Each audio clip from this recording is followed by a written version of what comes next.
Hello everyone.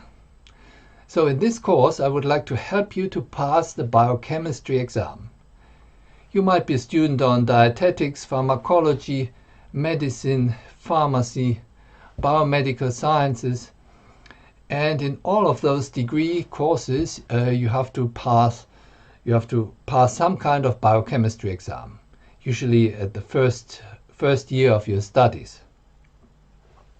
But you might not be interested in biochemistry. Perhaps you don't even like biochemistry. You just want to get on with your degree and get over this initial hurdle. Or you might suffer from exam stress. So if any of those points apply to you, you have chosen the right course. I will go through examples of multiple choice, short answer, and long answer questions. Long answer questions, they are also called essay questions. And I assume that you have participated in the biochemistry teaching activities on your course module unit. And before I start going into specific topics, I would like to give you an overview of the topics that I cover in this course.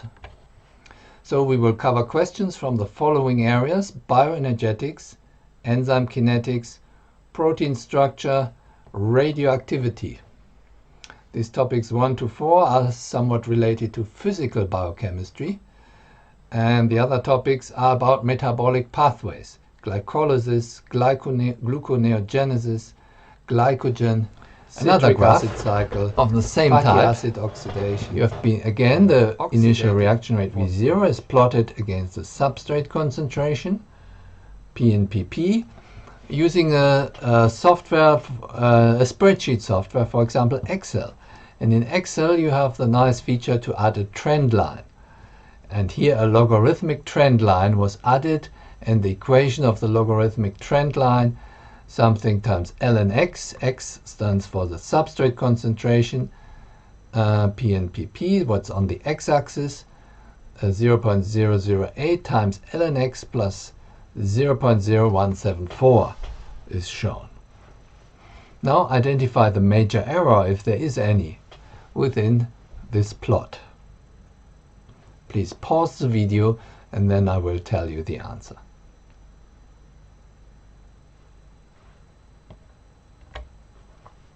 The curve of best fit is inappropriate. So this curve here is really wrong. And why is this?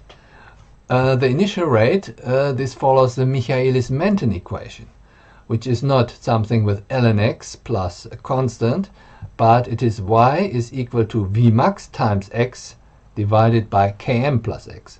So it's a completely different equation. And also, what's also here a problem is the logarithmic equation does not start at 0. The Michaelis-Menten equation starts at 0. And the logarithmic equation never reaches a maximum.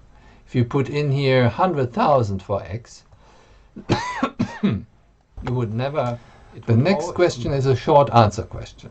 Describe the secondary structure elements seen in the protein structure of the figure below.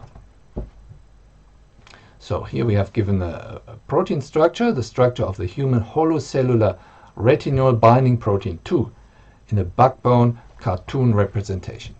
And your task is to describe the secondary structure elements seen here. Please pause the video and try to answer the question on your own, and then I tell you the answer. So the answer is, there is a major 9-strand antiparallel beta sheet and a small additional beta strand. Furthermore, there are 2 short interacting alpha helices. That's the answer, a description of the regular secondary structure elements which can be seen. So why is this this one here in yellow? That is the beta sheet, and if you count, there will be 9 strands to it. How do we know they are antiparallel? And this is, if we look at those arrows, this arrow points in this direction, and this arrow points into the opposite direction. This arrow again points into the opposite direction. This arrow points in this direction. So this is an anti-parallel beta sheet. 9 of those, and we have a little strand here, a shorter beta strand, which seems to interact with this 9th beta strand here, but it's a little bit on its own, so that's why I call it a small additional beta strand. And we also have 2 alpha helices here, shown in red. They are close together, so they're interacting with each other.